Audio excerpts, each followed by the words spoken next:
여러분 세상에 예를 들면 이런 정책을 바꾸고 이런 것들 누가 해요? 몰라요? 누가 해요? 여러분이 투표 안 하고 도망간 날 뽑힌 그 정치인이 하는 거죠. 투표하러 안 갔죠?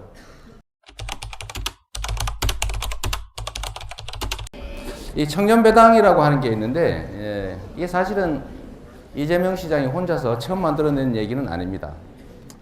어떤 어르신을 만났어요. 안녕하세요 어르신, 반갑습니다 이러고 다니는데 어떤 어르신이 저를 쫙 째려보더니 사지 멀쩡한 애들한테 왜 돈을 준다는 거야? 이러는 거예요.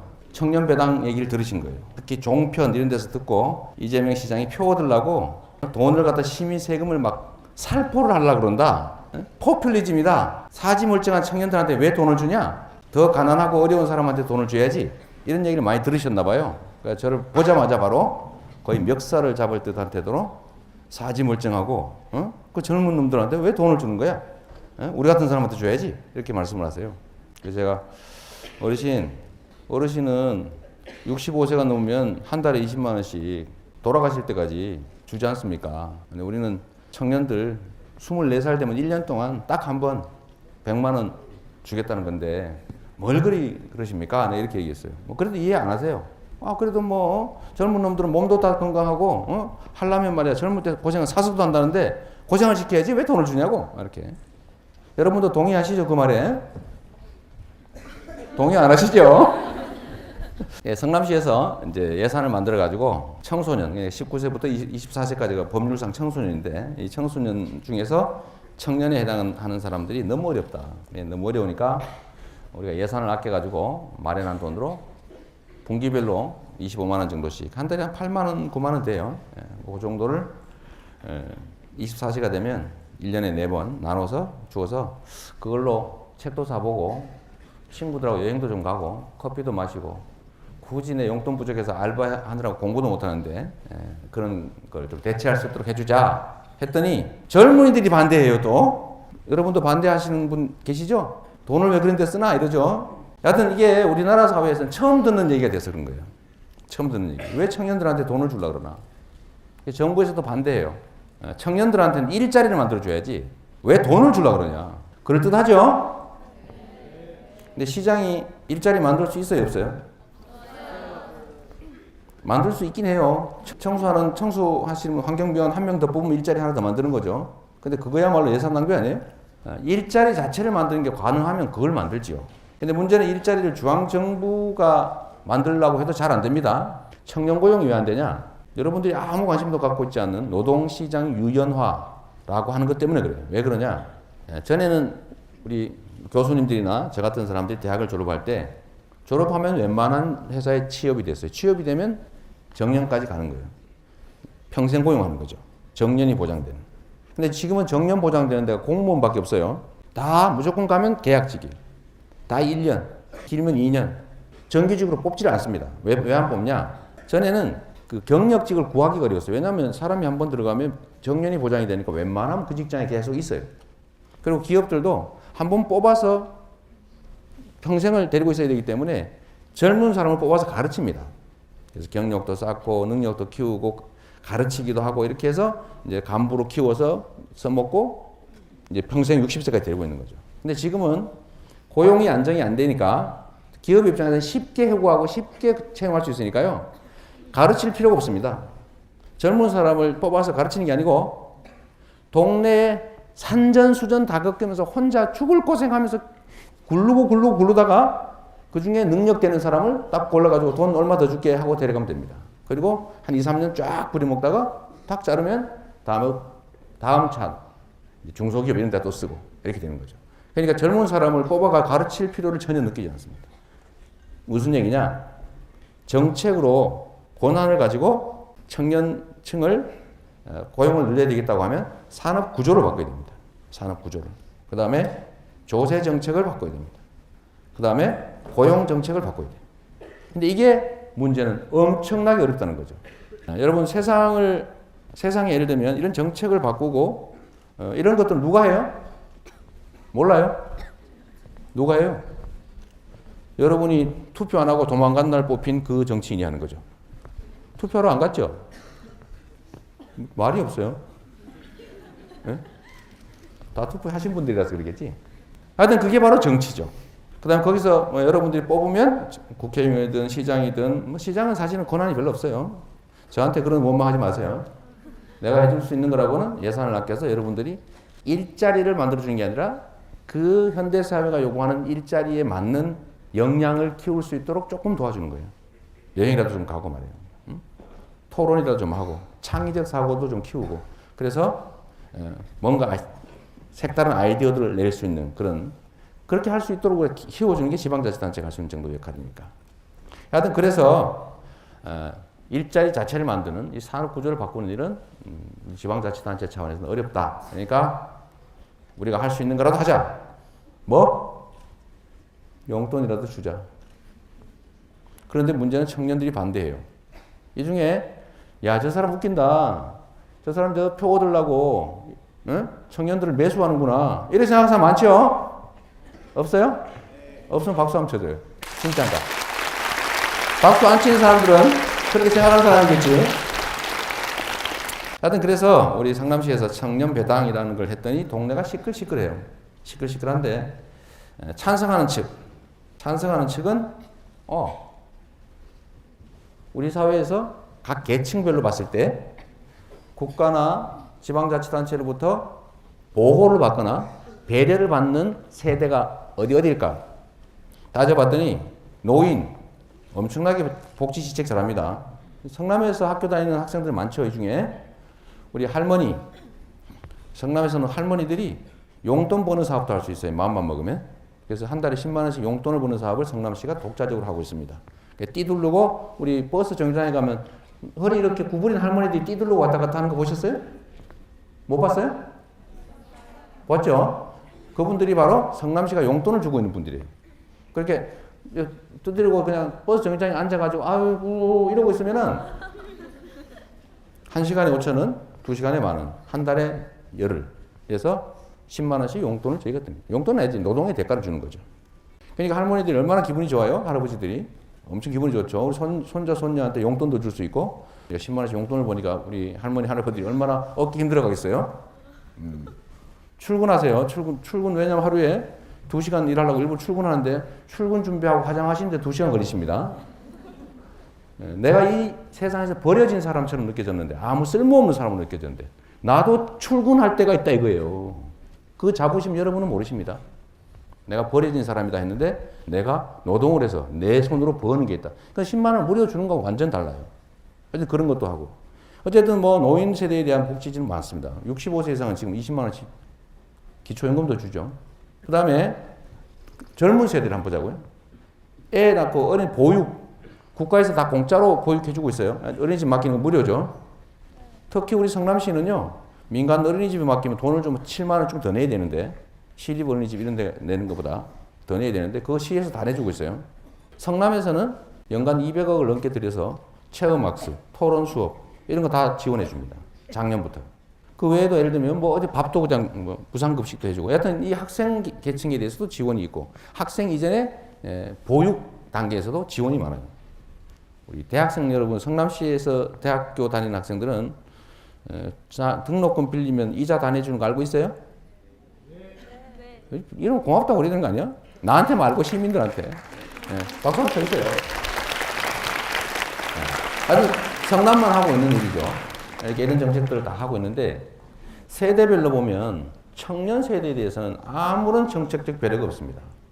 그러니까 겨우 성남시가 하고 있는 등록금 이자 대신 내주는 거.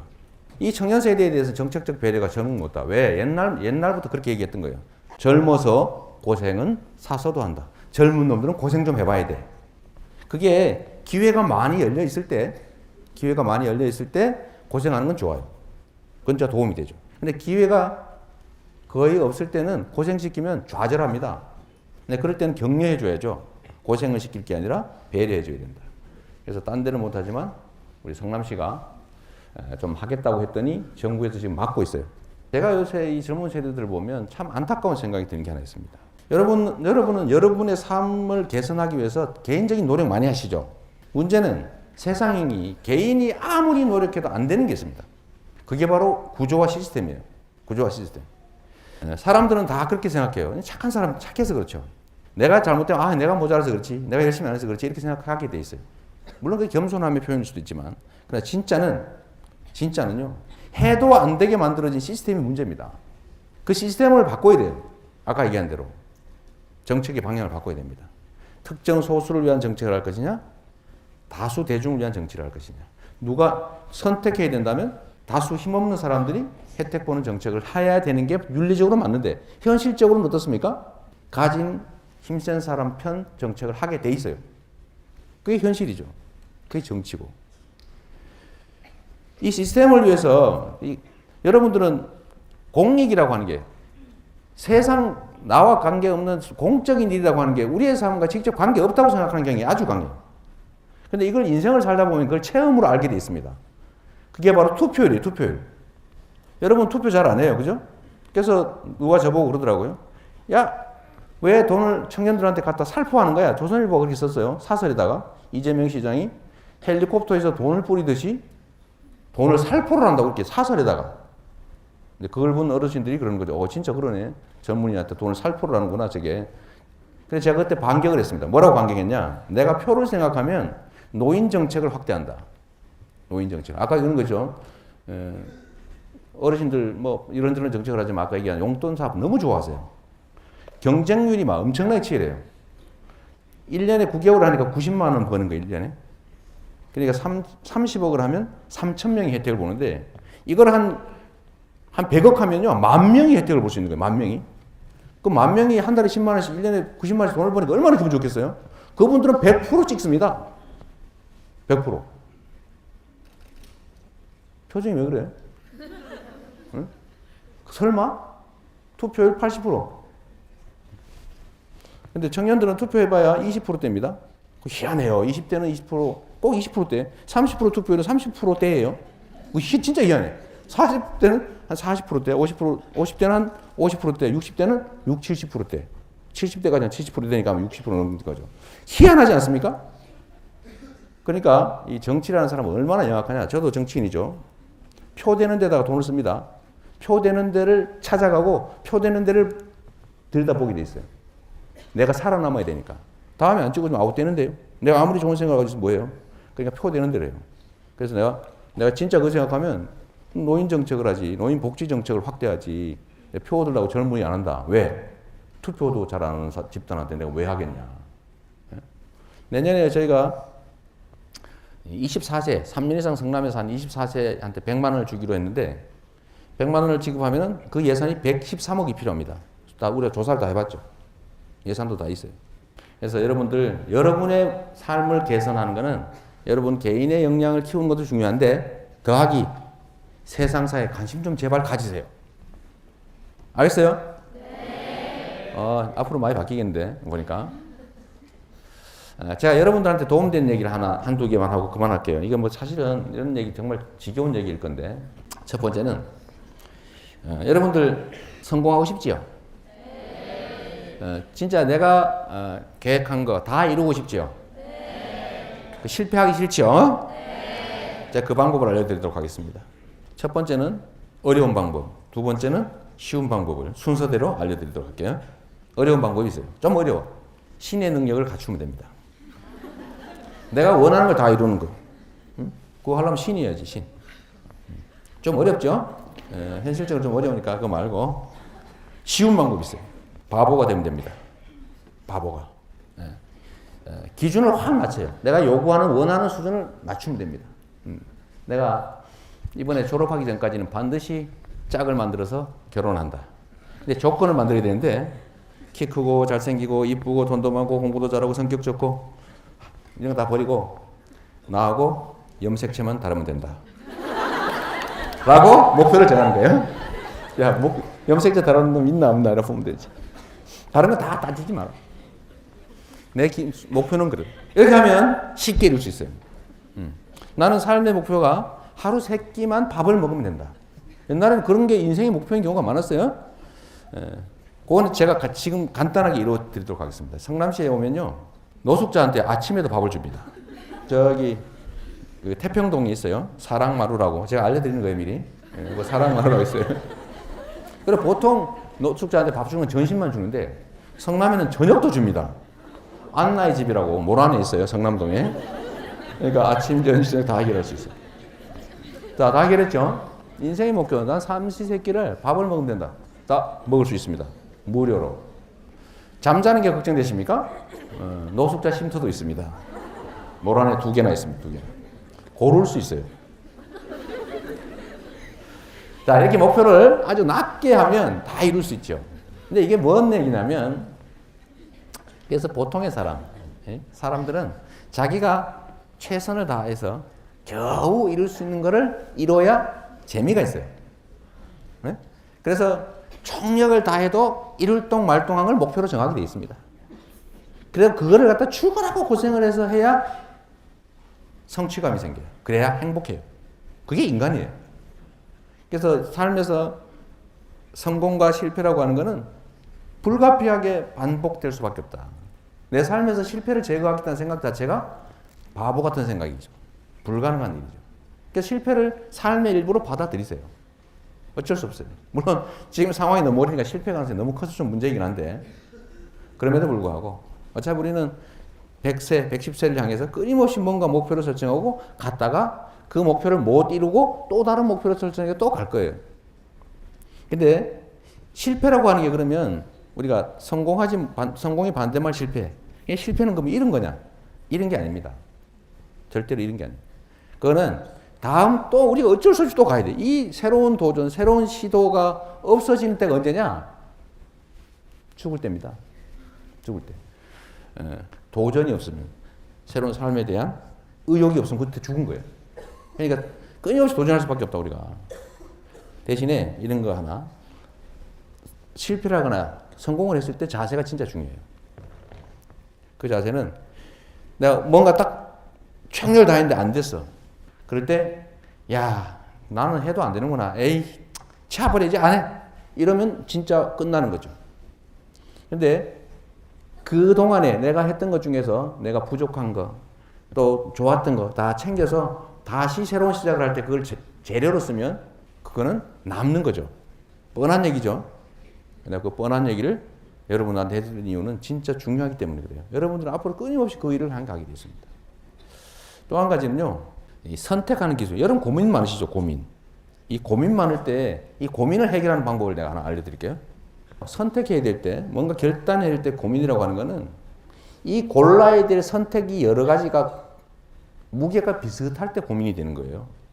비슷할 때 그 가치가, 그 선택의 잠재적 가치가 비슷할 때 이걸 할까, 저걸 할까, 차라리 돌아갈까? 이렇게 고민을 하게 되는 거죠. 근데 이 고민이 심할 때가 있어요. 근데 그 심한 건 어떤 거냐면 그 두 개의 가치가 너무나 비슷해서 안 골라지는 사태를 말하는 거죠. 그럴 때는 어떻게 고르면 됩니까? 연필 굴리기 하면 됩니다.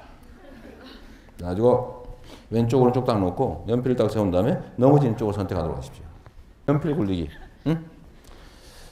어떤 걸 선택해도 그럴 경우 똑같습니다. 그럴 때는 아무거나 선택하세요. 대신에 결론은 뭐냐면 그 선택을 하고 난 다음에 그 선택에 최선을 다하면 좋은 선택이 되는 거고 최선을 다하지 않고 어리버리하고 적당히 하면 잘못한 선택이 되는 거예요. 최선을 다하지 않으면 스스로 이렇게 생각이 돼 있어요. 내가 최선을 다하지 않았다고 생각하기 어렵거든. 이기적이기 때문에. 내가 선택을 잘못한 거로 생각합니다. 그때 저 길로 갔더라면 차라리 좋았을 것을. 이 노래 가사가 아니고 이리 갈까 저리 갈까 차라리 돌아갈까 할 때는 절로 갔어야 되는데 라고 생각하는 거는 자기를 합리화하는 거예요. 근데 최선을 다하면 그렇지 않습니다. 최선을 다하면 아까 얘기했죠. 사람은 목표를 설정할 때 최선을 다하면 겨우 이룰 수 있는 걸 정하게 돼 있어요. 근데 최선을 다하지 않으면 되겠어요? 안 되겠어요? 당연히 안 돼요. 최선을 다해도 될까 말까 하는 걸 정하는데 최선을 다해도 안 되는 걸 최선을 다하지 않으면 당연히 안 되죠. 그러니까 선택은 아무렇게나 하세요. 그거 가지고 시간 보내지 마십시오. 뭘 선택해도 똑같다. 마지막 요 얘기만 하고 끝낼게요. 드디어 졸기 시작했어요. 미래를 우리가 어떻게 준비할 거예요? 여러분하고 관계가 있습니다. 자, 여러분들한테 돈 버는 방법을 가르치도록 하겠습니다. 지금부터. 눈 번쩍? 이 돈을 버는 방법은 세상이 필요로 하는 능력을 가지고 있으면 돈을 벌게 되어 있습니다. 옛날에 농사 지을 때는요, 힘센 사람이 최고였죠. 그러니까 힘센 사람, 삽질 잘하면 되는 거죠. 큰 칼을 휘두를 수 있는 사람이 좋아. 조그만 칼로 이렇게 하면 뭐예요? 큰 걸로 휙 하면 이게 바로 누구예요? 장비야, 장비. 무식하긴 하지만 힘을 잘. 그때는 그랬는데 그 다음에 산업사회로 전환이 되면서 이 힘 쓰는 거는 기계가 대신하게 됐죠. 그럼 그때는 뭔 능력이 필요합니까? 머리가 좋아야 돼, 머리가.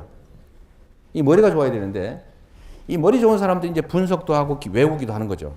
우리가 졸업할 때는 시험을 이런 걸 봤어요. 대학에서 졸업하고 취업 시험을 볼 때 두 가지만 딱 봤어요. 한 개, 영어. 두 번째, 일반 상식. 일반 상식 책을 이만큼 놓고 외우는 거예요. 사전을 외우는 거예요, 사전을. 세계에서 가장 높은 산의 높이는, 세계에서 가장 긴 강의 길이는, 이 중에서 뭐 세계 3대 폭포가 아닌 것은, 나프타의 뜻은, 이런 것들을 외워가지고 시험을 봤습니다. 그걸로 채용을 했어요. 왜? 많이 외우는 게 능력이었어요. 근데 지금은 어떻게 됐어요? 이게 완전히 바뀌어버렸습니다. 많이 외우면 능력자예요? 그럼 바보짓이어서 스마트폰으로 찾아보면 되는데, 제가 무슨 얘기를 하면 지금 다 손가락으로 몰래 뒤져보고 있어요. 저 사람 말이 맞나 안 맞나? 지금은 머리에 입력을 할 필요가 없어요. 지금은 뭘 잘해야 됩니까? 질문을 잘해야 돼요. 질문을. 질문을 하면 답은 정해져 있어요. 이걸 바로 창의적 사고라고 합니다. 창의적 사고. 남들이 생각하지 못하는 거. 그러니까 논리적으로 분석하고 답을 내고 이거는 컴퓨터가 다 하기 때문에 여러분은 그런 데 투자하면 망하게 돼 있어요. 지금은 뭘 해야 되냐면 기술, 생산 능력, 유통 능력, 자본 다 갖춰져 있어요. 아이디어만 잘 만들어내면 돈이 됩니다. 카톡이죠, 카톡. 카톡 회사가 성남에 있어요. 카톡에 울림이 만약에 띠르르릉, 띵동 이런 거 있으면 썼겠어요, 안 썼겠어요? 까톡. 재밌잖아. 전에 애니팡이라고 하는 거 있었죠. 요새도 하나 모르겠는데 원래 게임이라고 하는 거는 아는 사람끼리 하는 거였는데 이 애니팡이 아이디어를 하나 낸 거죠. 아무한테나 게임을 던져주고 하자고 할 수 있게 해놨죠, 그게. 그 내가 이 옆에 여학생을 좋아하는데 전화번호는 알아. 근데 참 커피 한 잔 마시자 이렇게 얘기하기도 어렵고 어디서 만나자 그러냐 쑥스럽고 말도 못하고 있는데 애니팡이 생겼어요. 꼭 하나 보내주고 게임 한번 합시다. 저쪽에도 마음이 있어. 그래 게임 한번 합시다. 그럼 친해지는 거죠. 사람들 사이에 너무 외롭고 소통이 어려우니까 그 도구를 던져준 거예요. 그러니까 그거 엄청나게 퍼졌죠. 엄청난 돈을 벌었습니다. 투자한 거 없어요. 옛날에 여러분들 여기 게임 학과도 있던데 제가 갤러그 대마왕이에요. 갤러그 모르죠? 뭐 알 리가 없지. 있어요. 이렇게 하니까. 제가 그걸 300만 점까지 하는 사람이 있는데 한 시간에 한 100만 점한테 1시간 걸려요. 한 바퀴 돌리면 100만 점이야. 세 바퀴 돌리면 3시간. 내가 50원짜리 오락실에 넣고 막 하다 주인한테 쫓겨나고 많이 그랬는데 그 갤러그라고 하는 그 프로그램이 나름 그때는 엄청나게 잘 만든 프로그램이었죠. 근데 요즘은 그거보다 아까 전에 애니팡 이런 거 정말 별거 아닙니다. 근데 그 게임 기능에다가 사람들 사이에 필요한 거를 딱 찾아내는 거예요. 아, 사람들이 외로워하는구나. 서로 주고받을 수 있게 쉽게 사람들끼리 접촉할 수 있게 해주면서 이거 엄청 퍼지겠구나. 그거 해서 성공하는 거죠. 아이디어. 요즘 세상에는 외우고 분석하고 합리적으로 예측하고 이거는 사람한테 안 맡깁니다. 옛날에 이런 걸 사람들한테 맡기는 게 일자리가 사실 많았어요. 근데 이건 누가 해요 요새? 컴퓨터가 하고 거기다가 요즘은 또 빅데이터라 그래가지고 사람들이 추측하는 영역까지 이런 걸 보니 상황을 보니 이렇게 했네 대충 하는 이 추측까지 빅데이터 분석이라는 걸로 컴퓨터들이 맡고 있어요. 그러니까 지금은 뭘 해야 되냐? 그 컴퓨터를 부려먹는 그런 게 진짜 능력입니다. 그러니까 창의적 사고를 가져야 된다. 세상을 좀 색다른 시각으로 볼 능력을 가져야 된다. 삐딱하게 보라는 게 아닙니다. 색다르게. 삐딱하게 보는 것도 색다르게 하나겠죠. 자, 그 전에 돈 버는 방법은 여기까지 하도록 하겠습니다. 여러분들이 대학 다닐 때 많이 만나고 많이 얘기하고 많이 경험하고 그거 중요해요. 교수님이 시키는 거 막 외우는 거 이런 거 하지 마세요.